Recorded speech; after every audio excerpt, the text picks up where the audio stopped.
शुक्लाम्बरधरं विष्णुं शशिवर्णं चतुर्भुजं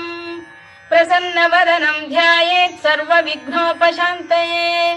व्यासं वसिष्ठनप्तारं शक्तेः पौत्रमकल्मषम्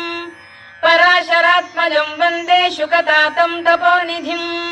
व्यासाय विष्णुरूपाय व्यासरूपाय विष्णवे